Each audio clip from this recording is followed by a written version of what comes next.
조선은 바둑판이요 조선인민은 바둑돌이다. 지금 대세가 5신선이 바둑을 두는 형국인데 네 신선이 서로 패를 들쳐 따먹으려 하지만 주인은 수수방관하고 손님 접대만 할 뿐이라.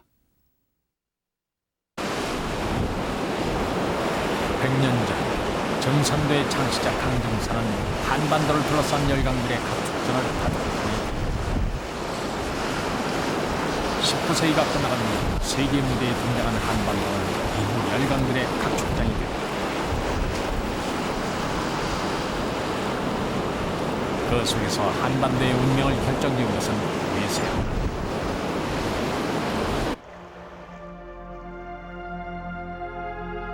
이후 한 세기 동안 외세의 개입으로 한반도에는 멈추지 않는 시련의 시기가 계속됐다. 식민 35년, 분단 50년. 그 비극 속에서 이 땅의 사람들은 한반도 무대의 주인일 수 없었다. 지난 100년 한민족을 옥죄던 반도라는 숙명의 굴레. 우리는 이 반도의 숙명으로부터 어떻게 해방될 수 있을 것인가?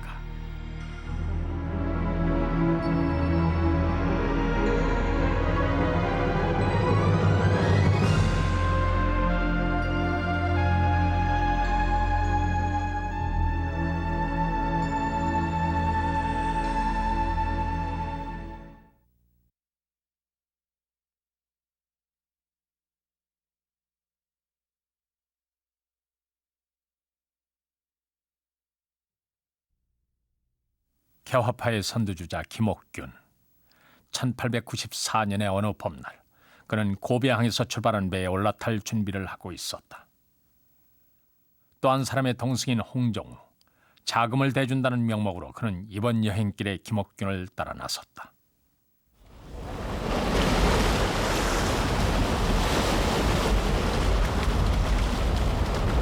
그들의 목적지는 상해였다. 김옥균은 청나라 실세인 이흥장의 아들 이경광이 보내온 초청 편지를 받고 상해를 통과했다. 상해에 도착한 김옥균 일행은 일본인 요시지마가 경영하는 동화양행에 짐을 풀었다. 그러나 이곳은 김옥균에게 운명의 장소가 되고 말았다.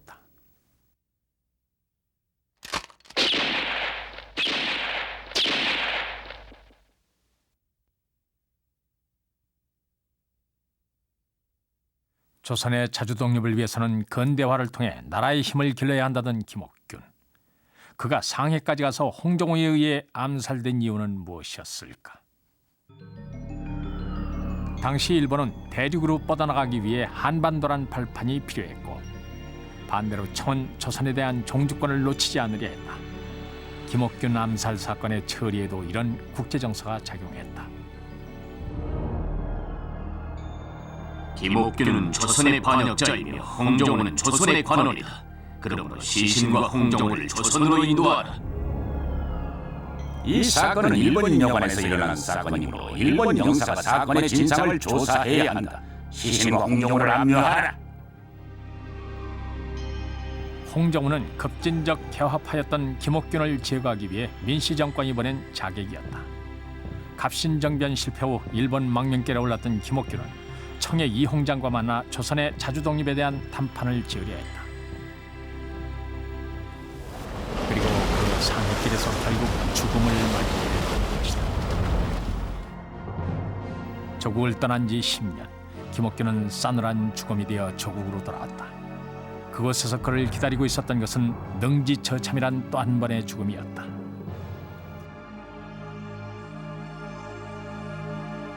일본에서는 김옥균의 시신 처리를 둘러싸고 반청 감정이 고조됐다. 자국이 보호하고 있던 인물을 암살하고 시체를 조선에 인도한 것은 일본에 대한 도전이라는 것이었다.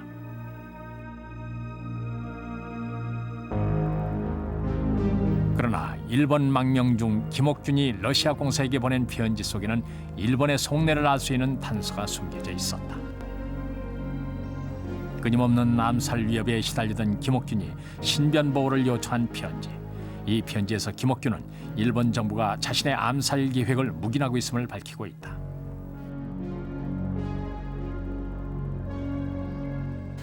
이 편지에서 느낄 수 있는 것은 역시 그 주목균 암살 사건 등등에도 국제 정세가 매우 강하게 영향을 미치고 있다는 것. 또 근대 세계를 안다고 주목균이 상당히 자부를 했지만 일본은 개화파가 정치적인 효용이 닿을 때는 그 마음대로 버린다는 그 엄혹한 현실. 일본은 김옥균 암살 사건을 이용해 전국적인 반청 여론을 불러일으키는 데 성공한다. 청일전쟁을 요구하는 소리는 날로 높아갔다. 그러던 중 이토 내각은 청일전쟁의 결정적 구실을 잡게 된다.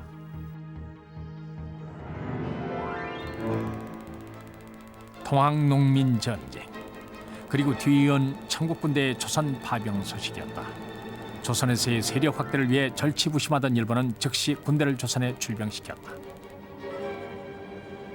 전쟁은 신식 무기를 갖춘 일본의 우세였다. 수원 앞바다에서 청국군함을 격침시킨 일본은 청국으로 진격했고,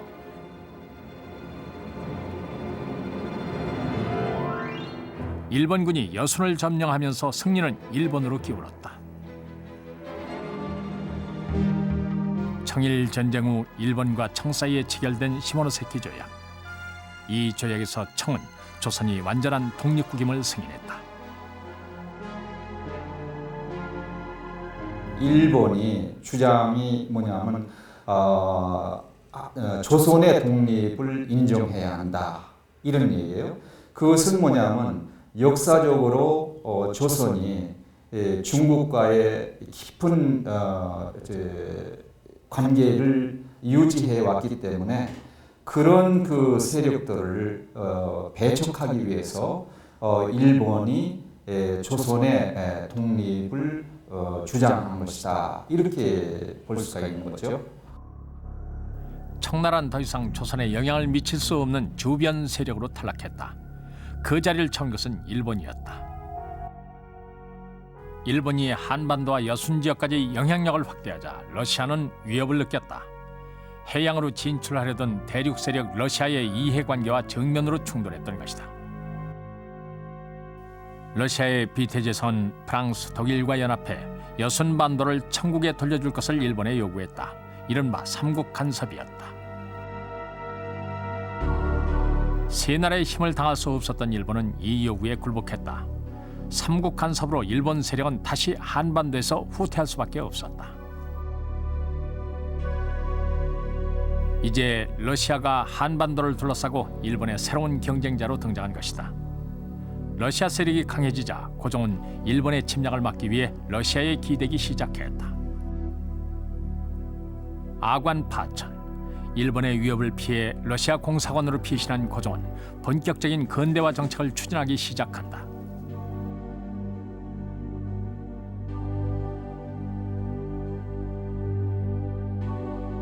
조선의 자주 독립을 유지하려면 군사력을 키우는 것이 첫 번째 과제였다. 이를 위해 고종은 육해군 장서를 목표로 군대 정예화에 착수했다.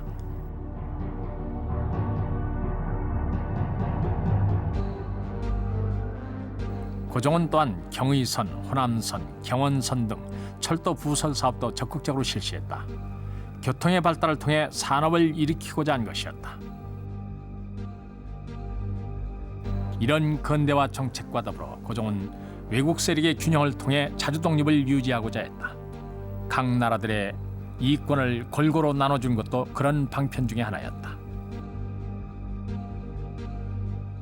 일본으로서는 처음부터 그 외국 세력, 서양 세력이 오는 것을 극복하는 논리로 한반도를 장악해야 된다는 그런 침략주의적인 발상을 기본으로 했습니다.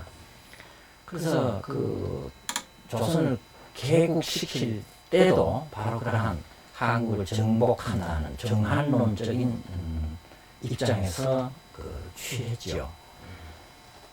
그런데 그것이 그런 입장에서 볼 때 대한제국이 그 자력으로 근대화 정책을 취해서 성과를 거둔다는 것은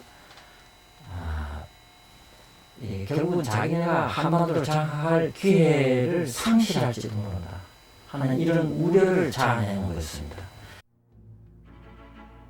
일본은 조선 정부가 러시아에게 기울자 한반도를 놓고 러시아와 단판을 벌였다. 러시아 황제 니콜라이 2세의 대관식에서 일본과 러시아는 한반도에 대한 중요한 협정 하나를 맺었다.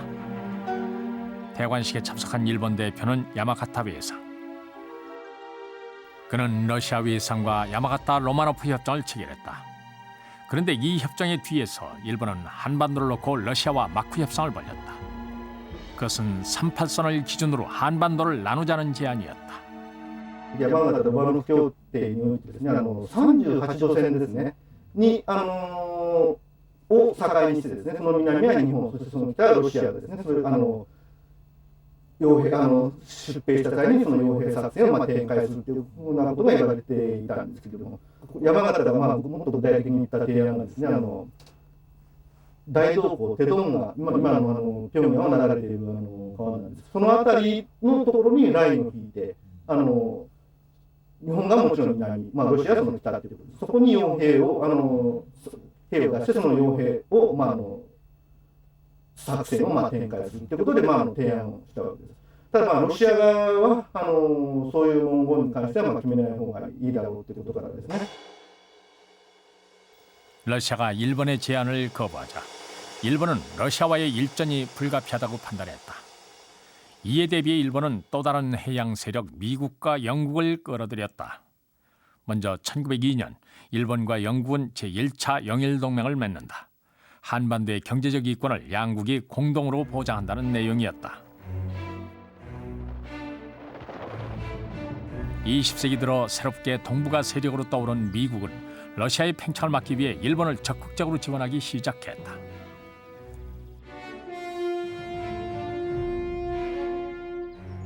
미국은 군사를 동원해서 영국처럼 함대를 동원해서 거문도 사건을 일으키는 것이 아니라 일본을 강력하게 만들자. 이것이 일본 강대화 정책입니다. 이것이 스트롱 재팬, 일본 강대화 정책을 해서 일본을 적극적으로 지원해서 일본의 강대화를 이룩함으로써 일본이 미국 대신으로 러시아 세력을 막아보자 하는 것이 미국의 기본 정책입니다. 이렇게 해서 일본과 영국, 미국은 러시아를 견제하기 위해 강력한 해양 삼각동맹을 맺게 된다. 이제 상황은 러시아에게 불리해지기 시작했다. 이번엔 러시아가 로젠니시 회담을 통해 일본에게 38선 분할을 제의했다. 그러나 이번에는 일본이 이를 거절했다.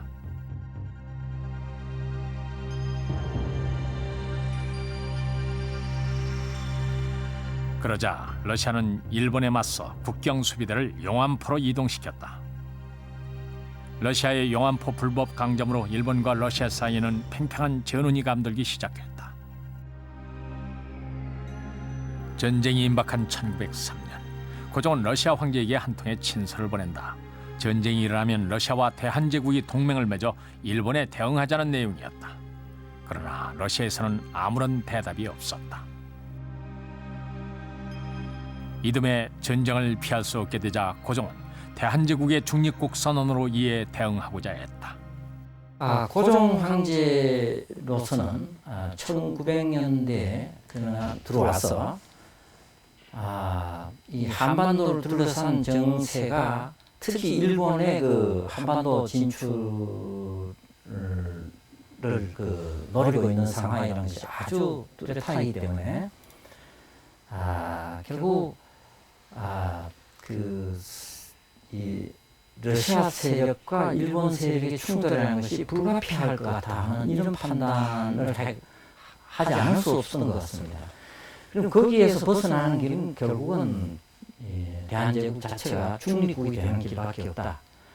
그리고 중국국이 됨으로써 그 자수자강의 여러 가지 근대화 정책도 더 추진해갈 수 있는 시간도 벌 수 있다. 이런 생각을 했다고 볼 수 있죠.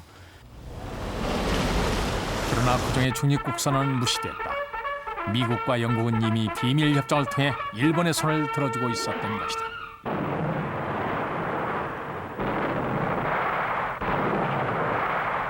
남의 나라 전쟁터로 변해버린 한반도. 포성과 전쟁의 연기가 한반도를 뒤덮었다. 일본은 여순 공격을 시작으로 해서 파죽지세로 전진해갔다.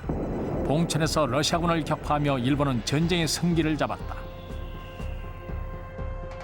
교전 기간 20개월, 동원 병력 108만 명.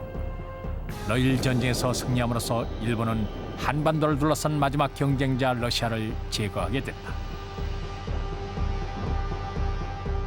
그리고 이것은 한반도를 둘러싸고 벌어졌던 대륙 세력과 해양 세력의 싸움에서 일본으로 대표되는 해양 세력이 최후의 승자가 됐음을 의미했다. 전쟁에서 승리한 일본은 미국과 가스라 테프트 밀약을 맺어 한반도 지배를 승인받았다. 미국은 왜 일본의 한반도 지배를 승인한 것일까? 日本海海戦を受けてですね、特にセオドア・ルーズベルトからすると、日本の海軍の穂先がですね、今度は南の方、特にアメリカが植民地にしたですね、フィリピンの方に向くのではないかっていう懸念を抱いたわけです。セオドア・ルーズベルトはアメリカの中でやっぱり拡張主義者でしたので、そのフィリピンの放棄なんては、全く考えないという人物でした。ここでフィリピンの確保のためにはですね、万が一でも日本が南の方、特にフィリピンに矛先を向けるというようなことがない。 이어 일본은 영국과의 2차 동맹을 통해 한반도에 있어서의 군사, 경제, 정치상 이익을 보장받았다. 한반도의 운명을 결정지었던 몇 번에 걸친 회담. 그러나 그곳에 한반도의 주인을 위한 자리는 없었다. 이제 한반도와 동북아시아의 패권은 일본의 손아귀 안에 들어가게 됐다.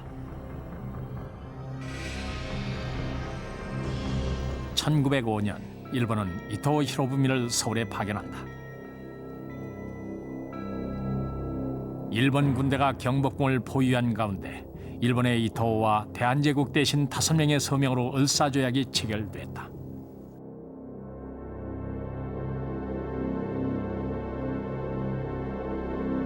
한반도의 외교권을 박탈하고 통감 정치를 실시한다는 을사조약. 이로써 한반도는 사실상 일본의 식민지로 전락하고 말았다. 을사조약 체결 후 고종은 국외에 9개 열강에 친서를 보냈다. 이 조약이 일본의 강압에 의해 이루어진 불법 조약이라는 점을 알리는 편지였다. 그러나 힘 있는 국가만이 살아남는 약육강식의 세계 속에서 이미 자신을 지킬 힘을 잃고만 한반도의 운명은 돌이킬 수 없었다.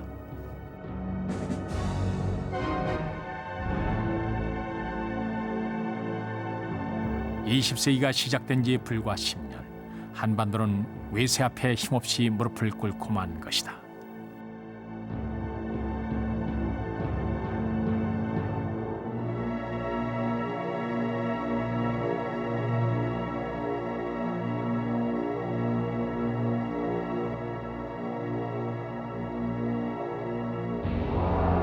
일본의 힘을 빌어 한반도를 중국의 종속에서 벗어나게 하려 했던 김옥균. 열강의 세력 균형을 이용해 한반도의 독립을 유지하려 했던 고종. 그들은 민족 내부의 힘을 기반으로 조선의 독립을 유지하기보다 외세를 이용하려 했다. 결국 고종은 어떤 계책으로 망국의 줄을 면하겠느냐고 하던 김옥균의 질문에 대답하지 못했다. 이 두 판은 현실적인 정책 선택이라고 하는 노선에서는 반대이지만 깊은 심리적인 구조, 철학적인 구조에서는 선진 내지는 당시 중심 국가의 문명을 받아들이는 것을 매우 강조시하고 그러한 중심 문명이 갖고 있었던 억압성 내지는 약속에 대한 침략성 이러한 부분에 대해서는 별로 주목하지 못했죠. 그 점에서는 좀 과도하게 이야기를 한다면 중국에 대해서 범했던 중화주의자들의 오류를 근대 세계에 대해서 기아파들이 다시 범했다 이렇게 할 수가 있습니다. 한반도를 장악한 일본. 이제 일본은 한반도란 지정학적 요청을 거점으로 동북아의 패권 국가로 나서려 했다. 일본 세력의 중국 팽창은 중국에 대해 같은 이해관계를 갖고 있던 미국을 자극했다. 그리고 이것은 곧이어 한반도를 둘러싼 세력 판도에 새로운 변화를 몰고 오게 된다.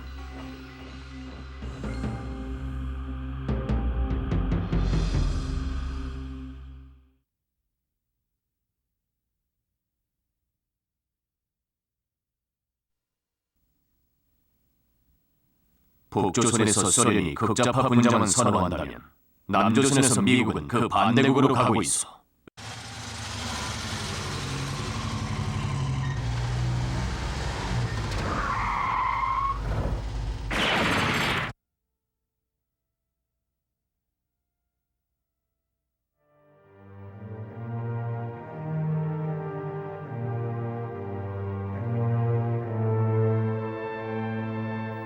몽양 여운형. 해방 공간에서 누구보다 재빠른 행보를 보이며 좌우 합작을 주도했던 인물의 암살. 47년 여름 여운형은 왜 저격자의 총탄에 쓰러졌을까? 그리고 그의 죽음은 한반도 분단에 어떤 영향을 미쳤을까?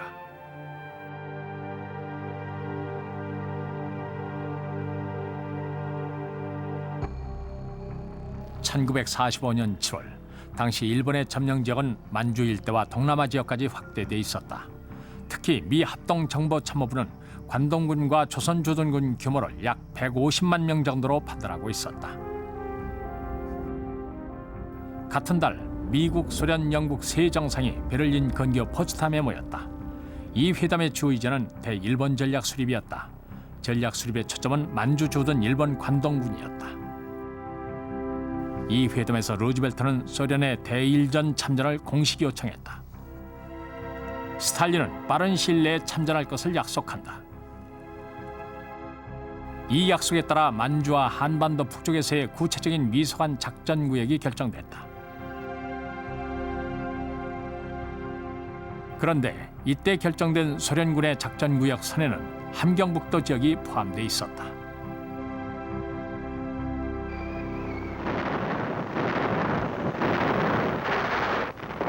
이 작전 구역에 따라 소련은 8월 9일 0시를 대일 선전 보고를 했다.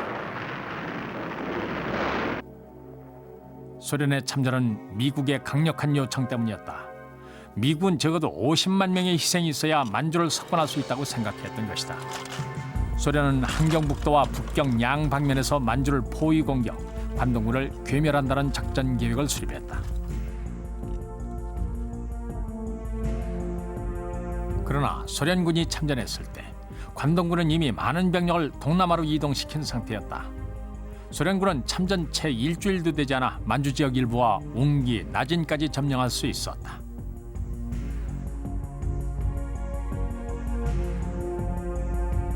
소련군의 참전 소식은 일본을 다급하게 만들었다.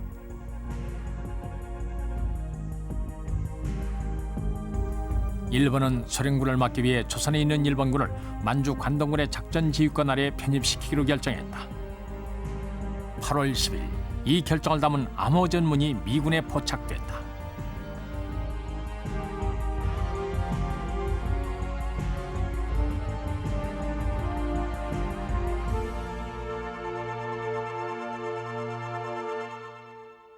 작전 지휘권을 하지 않고 전투 소연이라고 그랬습니다. 전투 소연이 넘어갔다 하는 것을 보고서는 이제 그 소련군의 그 관동군이 모두 항복을 하게 되면 조선 전체 일본군도 관동군과 더불어 휩싸여서 전부 관동군 항복과 더불어 소련군에게 항복하겠구나. 그럼 조선 전체가 소련에 의해서 소련군에서 석권이 되겠구나. 전략 판단을 그날 밤에 했던 겁니다. 그 무렵 미군은 일본 남방 오키나와에 머물러 있었다. 오키나와에서 일본군과 일전을 치르노라 한반도에 단 한 발자국도 들여놓지 못했던 미군. 이대로 전쟁이 끝난다면 한반도 전역은 소련의 영향권 아래에 들어갈 수밖에 없었다. 미국은 미군이 한반도에 상륙할 때까지 소련군의 점령 지역을 제한할 필요가 있었다. 이 임무를 담당한 사람은 미 전쟁성의 링컨 준장. 미국은 링컨 준장이 제안한 38선 분할안을 소련에 제안했다. 소련은 이를 받아들였다. Американцы еще не подошли. У Сталина было достаточно войск, чтобы это сделать. Но оккупация всей Кореи не входила в планы Сталина. Во-первых, Корея не имела для него тогда стратегического значения. И он не хотел из-за Кореи ссориться со своим недавним союзником американцами. Поэтому, когда американцы сначала предложили идею опеки, а затем разграничения полуострова по 38-й параллели, Сталин с удовольствием согласился. 미국은 전쟁성 일반명령 제1호를 발표했다. 38선을 기준으로 남쪽에는 미군이, 북쪽에는 소련이 진주한다는 내용이었다. 소련은 아무런 이의도 제기하지 않았다. 이로써 한반도는 분단으로 가는 첫걸음을 내디뎠던 것이다. 8월 15일 일본은 연합군에 항복했다. 일본 전역과 한반도 남쪽은 미군이, 만주 전역과 한반도 북쪽은 소련이 점령한 상태였다. 일본 항복 소식을 접한 여운형은 건국준비위원회 구성을 서둘렀다. 일본 항복 후 일본인들의 안전을 염려한 조선총독부 엔도 총감은 8월 15일 아침 여운형에게 치안권을 넘겼다. 그리고 그날 저녁 여운형은 좌우익 인사를 망라한 건국준비위원회를 결성했다. 해방 다음 날 여운형은 휴문고보에서 건준 성립을 알리는 해방제 1성을 터뜨렸다. 건준은 8월 16일부터 실질적인 행정권을 장악했고 8월 말까지 전국에 146개의 건준 지부가 생겨났다.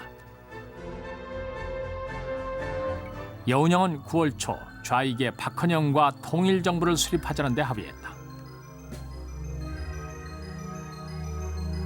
그리고 9월 6일 건준을 기반으로 조선인민공화국을 선포했다. 조선인민공화국의 주석과 부주석에는 이승만과 여운형이 추대됐다. 모양이가 처음에 그 건준을 만들고 인민공화국을 만들 때 왜 만들었냐 같으면 미군이 우리나라에 상륙해 왔을 적에 조선민족이 이렇게 자치 능력이 있구나 이걸 보이기 위해서였어요. 그것은 모양이 자신이 내가 개인적으로 얘기했어요. 미군이 서울에 들어온 것은 9월 9일이 되어서였다.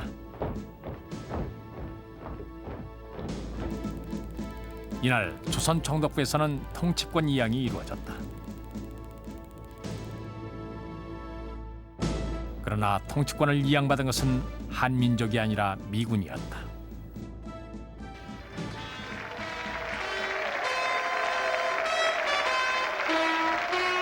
일장기가 내려진 조선 총독부에는 성조기가 개양됐다.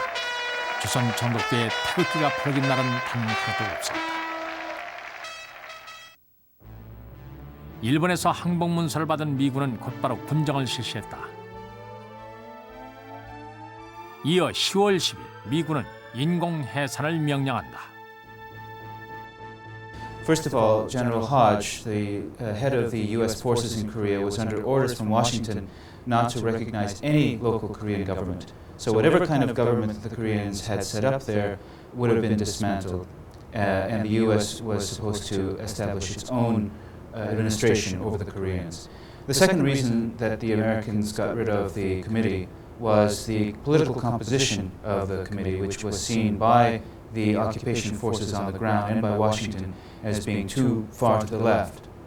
Yo Eun-hyung himself was considered in the U.S. military intelligence assessments as a pinko, someone with kind of communist sympathies, although not actually a communist. 한반도 북쪽도 상황은 마찬가지였다. 해방 당시 한경 북도까지 진격해 있던 소련군은 8월 26일 평양에 입성했다.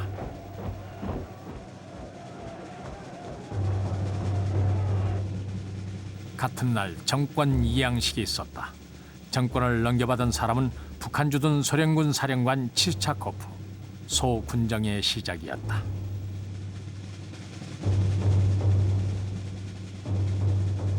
Well, when the Soviet Union occupied northern Korea, it exercised extreme control, even more so than it did in Eastern Europe. The reason is First of all, it had strong security concerns in Korea. The concern was Japan, and the concern was the presence of American troops. Now, of course, Japan had just been defeated and had no military forces, but Stalin assumed that very soon Japan would again have military forces, so he thought of Korea always in terms of Japan. 그런데 해방 한 달 후인 9월, 런던에서는 한반도의 운명에 중요한 갈림길이 될 회담이 열렸다. 미국, 영국, 소련, 프랑스, 중국이 참가한 런던 외상회담이었다. 종전 후의 세계 질서를 논의하는 첫 번째 자리. 이 회담에서 소련 몰로토프 외상은 일본을 공동 관리할 것을 미국에 제의했다.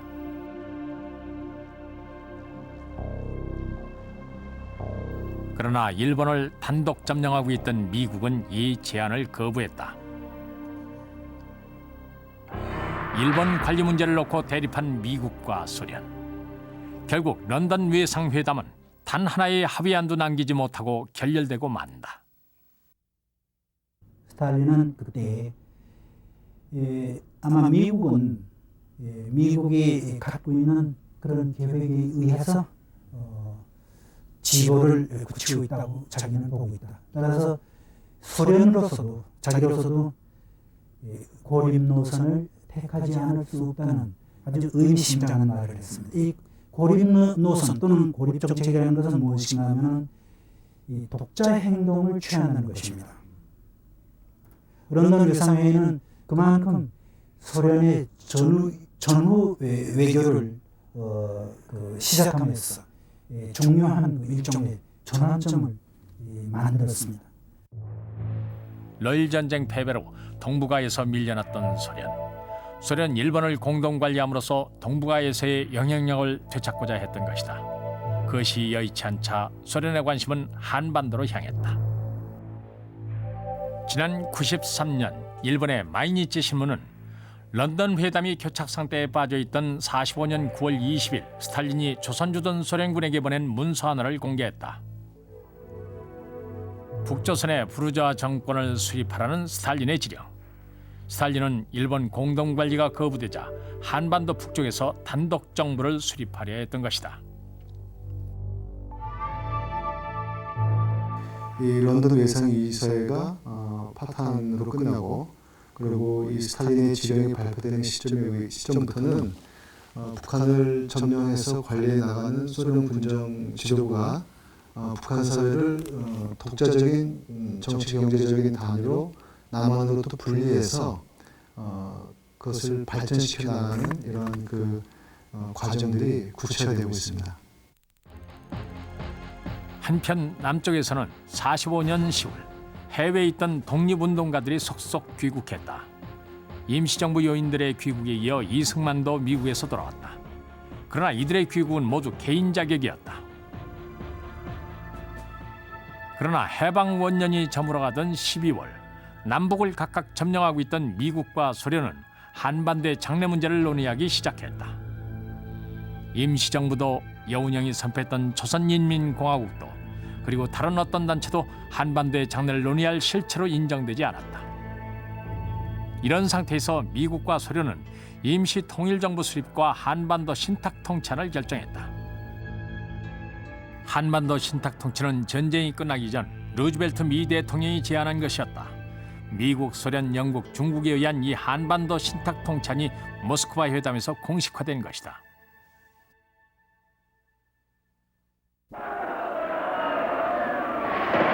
모스크바에서 날아온 신탁 통치 소식은 한반도를 격렬한 회오리 속으로 몰아넣었다. 전국은 찬탁 세력과 반탁 세력으로 분열되면서 심각한 대립을 치달았다. 우익은 즉각적인 독립을 주장하며 반탁을 주장했다. 반면 좌익은 임시정부 수립을 위해서는 신탁 통치를 받아들여야 한다고 주장했다. 양쪽 시위대가 경찰을 사이에 두고 충돌한 일도 빈번해졌다. 이로써 좌우익은 본격적으로 분열되기 시작했다. 김구와 이승만은 반탁 세력을 형성했다. 박헌영과 김일성은 찬탁 입장에 섰다. 여운형과 김규식 등 중도파는 임시정부 수립 후 임시정부가 신탁 문제를 결정해야 한다고 주장했다.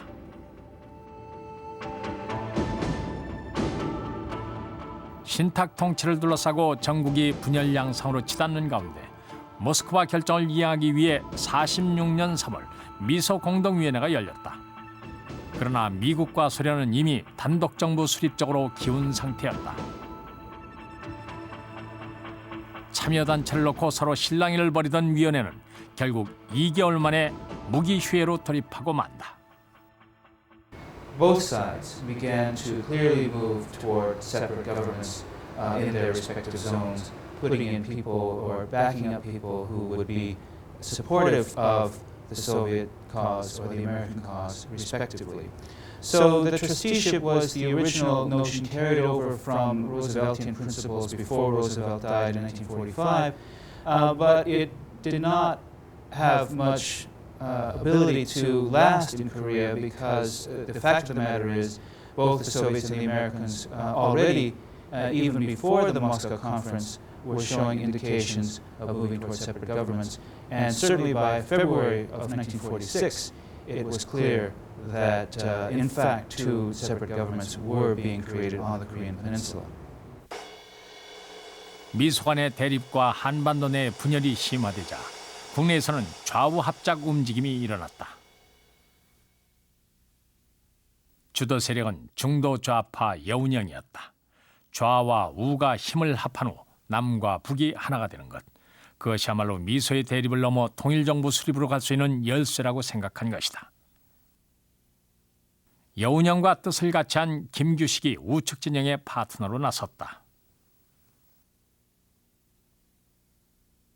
좌익 진영은 모스크바 삼상회의 결정을 절대 지지한다는 이런 태도를 나오고 또 우익 측에서는 절대 신탁 통치 절대 반대를 하니까 그 양극이란 말이야. 양극의 그 해결이 안 되니까 그 양극을 조화시키는 하나 중간 세력이 필요했다. 그것이 좌우 합작 운동을 일으키게 된 원인이다 이 말이야. 그러나 좌우 합작은 순탄하지 못했다. 남한 최대의 우익 세력 이승만은 정업연설을 통해 남한만의 단독 정부 수립을 주장하면서 좌우 합작을 반대했다.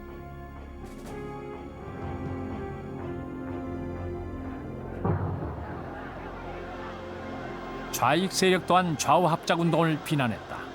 그들은 좌우 합작이 결국 미군정에 이용당할 것이라고 주장하면서 극좌 노선을 걷기 시작했다. 9월 총파업이 그것이었다.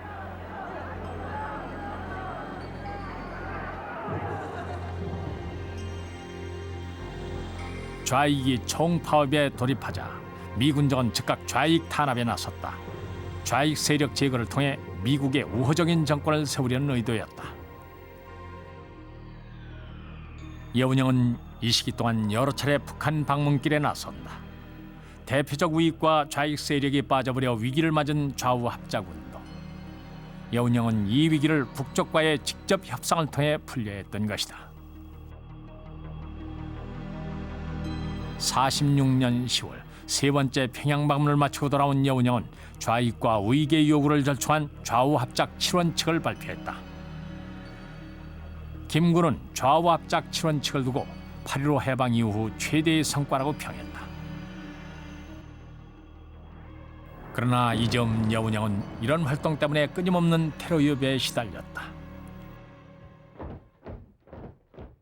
47년으로 접어들면서 상황은 더욱 악화됐다. 트루만은 미국이 소련에게 적극 대응할 것이라 선언했다. 이른바 트루만 독재. 한때 연합국이었던 미국과 소련은 전후 점령지 관리 과정에서 적대 세력으로 돌아섰다. 이제 세계는 미국과 소련이란 두 세력으로 양분됐다. 그리고 이것은 한반도에도 직접적인 파장을 몰고 왔다.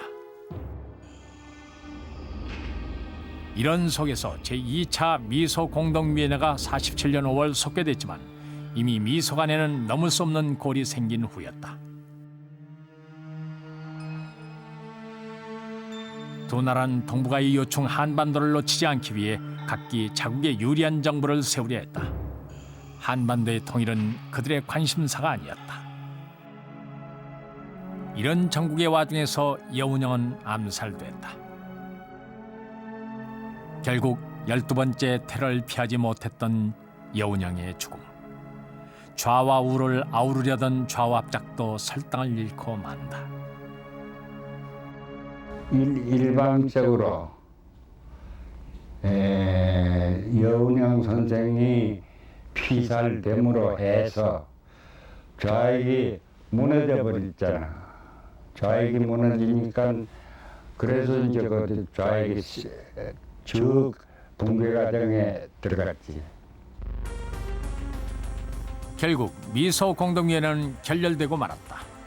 국내 단결을 바탕으로 미소의 합의를 끌어내려던 합작운동도 끝을 맺었다. 한반도 분단은 가속화됐다. 분단을 향해 굴러가기 시작한 바퀴를 멈출 수 있는 사람은 아무도 없었다. 가장 중요한 것은 이런 국제 질서에 대해서, 국제 질서, 냉전이라는 거대한 국제 질서에 대해서 우리도 똑같이 미소와 같은 양대 진영으로 극단적으로 분리되어서 대립해서는 안 되겠다.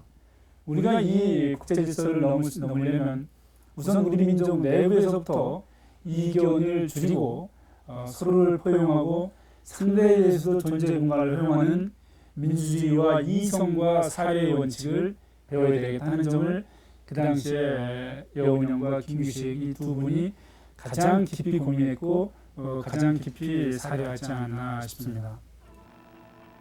신탁 통찬이 실패로 돌아간 후 미국은 한반도 문제를 유엔에 상정했다.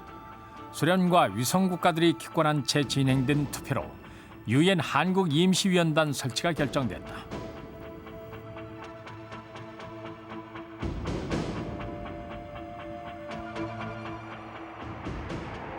통일정부 수립을 위한 총선.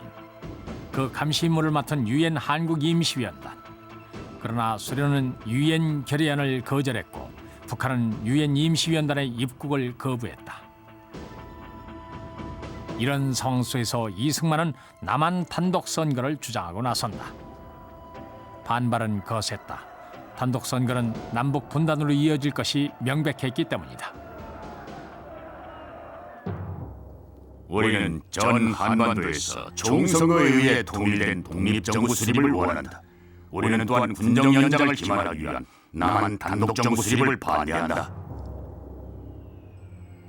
일단 단독정부를 수립하게 되면 북한은 인민공화국을 수립할 것이다. 그러면 여러분은 분단 영과의 책임을 져야 할 것이다. 통일의 염원을 뒤로한 채 결국 한반도에는 이념이 다른 두 개의 정부가 수립됐다. 48년 8월 15일 대한민국 임시정부 수립.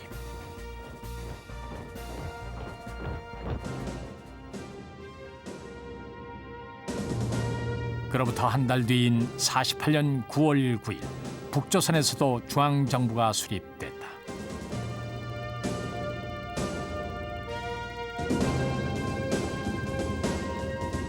삼파선은 미국과 소련이 대립하는 냉전의 최전방이 되고 말았다. 두 정권의 수립이라고 하는 것은 현상적으로는 47년 이후에 구체적으로 부각이 되지만 좀 더 깊이 보면은 해방 직후부터 한반도 전체를 보는 외세를 수화하는 어떤 수화력에서의 어떤 문제점 같은 것들을 보여줬기 때문에 배태가 되었다 이렇게 말씀드릴 수가 있고요. 정부가 수립, 분단 정부가 수립되는 과정도 사실은 미소 영국 이렇게 모스크바 삼상회담이나 또 유엔에서 다시 말씀드리면 국제적인 측면 위주로 결정이 됩니다. 그 사이에 좌우나 남북의 합작과 회합이 필요하다는 주장은 있었지만 그것이 뚜렷하게 서지는 못했어요. 그래서 두 국가가 수립됐다는 것은 그것이 국제적인 맥락과 깊이 결합이 되어가고 있기 때문에 그 분단 체제를 관리하는 것도 우리가 자주적 관리에 매우 신경 쓰지 않으면 국제적인 어떤 파동 또는 국제적인 정세에 따라서 휘둘릴 수 있다는 약점을 반드시 포함을 하게 됩니다. 같은 땅 안에 수립된 두 개의 단독적, 그것은 결국 전쟁을 불러왔다. 그러나 죽고 죽임을 당하는 전쟁의 비극으로도 한반도는 분단에서 벗어날 수 없었다.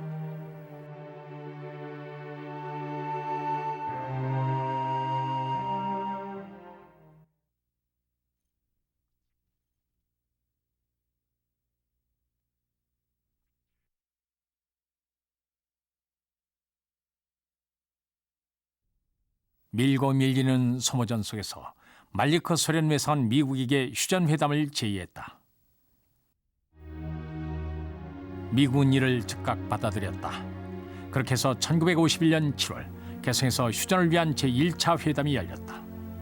소련의 제안과 미국의 승낙, 그 이면에는 미국과 소련 그 어느 한쪽도 한반도에서의 이익을 포기하지 않겠다는 의도가 담겨 있었다.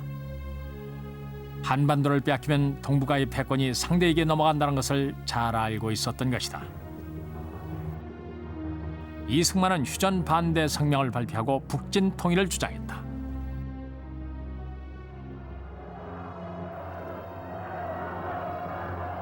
한국 내부의 휴전 반대 운동도 가열됐다. 5,000년 동안 같은 땅덩어리 위에서 함께 살아온 민족에게 전쟁은 비극이었지만 통일을 위해 남아있는 단 하나의 가능성이기도 했다. 1953년 이승만은 미국과 상의 없이 독자적으로 2만 5천 명의 반공 포로들을 석방했다. 휴전회담을 방해하기 위해서였다.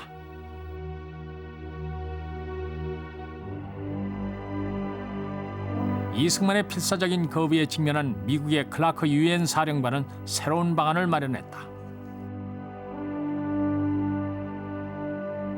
미국의 한반도 정책을 다룬 한 책자에 따르면 미국은 이승만이 휴전 협상을 받아들이지 않을 경우 자신들이 주도하는 쿠데타를 계획하고 있었다. 일명 에버레디 플랜. 이것은 쿠데타로 이승만 정권을 무너뜨리고 백선엽 장군이 이승만 정권을 대체하게 한다는 계획이었다. 이승만은 물러설 수밖에 없었다.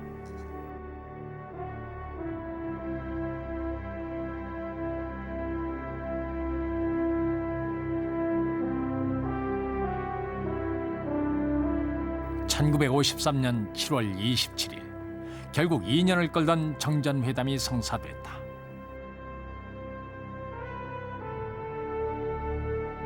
정전협정은 작전권을 갖고 참전했던 당사자, 즉 유엔군과 북한군, 중국군 사이에 체결됐다.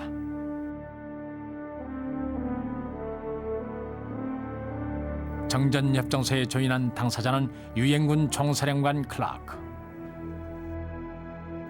북조선 인민군 최고사령관 김일성, 그리고 중국 인민지원군 사령관 팽덕회였다. 전쟁이 터지면서 작전권을 유엔에게 넘겨준 한국은 정전협정에 참여할 수 없었던 것이다. 이제 한반도는 세계 냉전 구조를 그대로 옮겨놓은 미숙한 대립의장이 되고 말았다. 한반도 휴전협정은 글자 그대로 휴전을 위한, 정전을 위한 잠정협정이었습니다.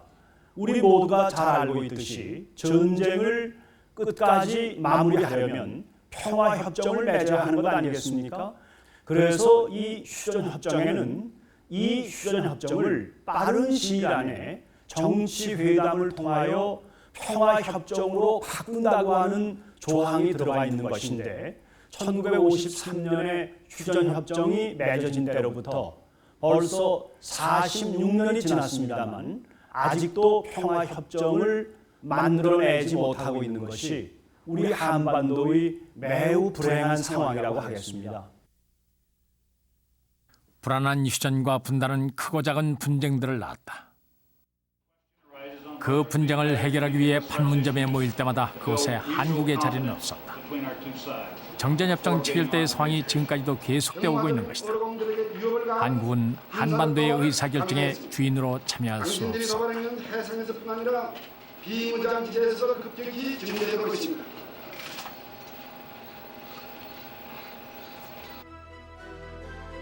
그러나 세계는 변하고 있다.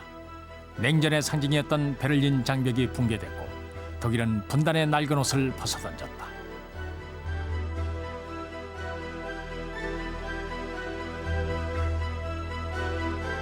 (91년에는) 냉전 체제의 한 축이었던 소련이 붕괴됐다. 이제 소련은 세계 초강대국으로의 지위와 영향력을 잃어버렸다. 반세기 지구를 뒤덮었던 냉전 구조도 소련과 함께 무너졌다. 세계는 다극 체제로 바뀌었다.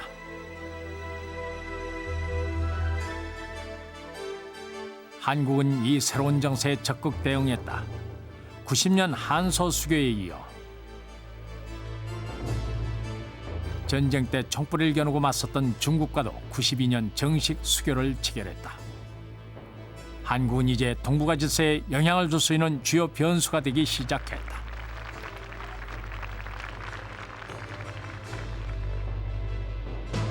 그러나 북한은 외교적으로 고립돼 갔다.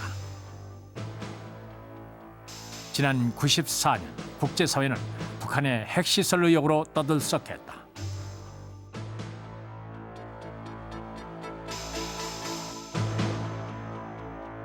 영변에 세워진 원자력 발전소가 핵개발 의혹의 중심으로 떠올랐다.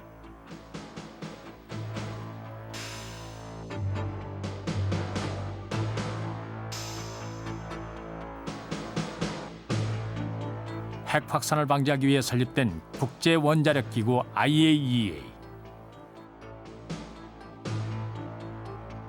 미국은 이 국제 원자력 기구를 통해 북한에게 핵사찰을 받으라며 압력을 가했다. 그러나 북한은 순순히 응하지 않았다. 미국의 요구에 북한은 핵 확산 금지 조약 탈퇴로 대응했다. 이른바 북한 핵 외교의 시작이었다.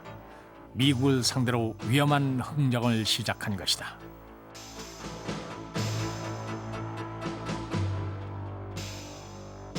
지난 97년 독일의 한 시사 잡지는 북한 핵위기 당시 미국 국방장관 페리가 북한 공격 계획을 지시했다는 기사를 실었다.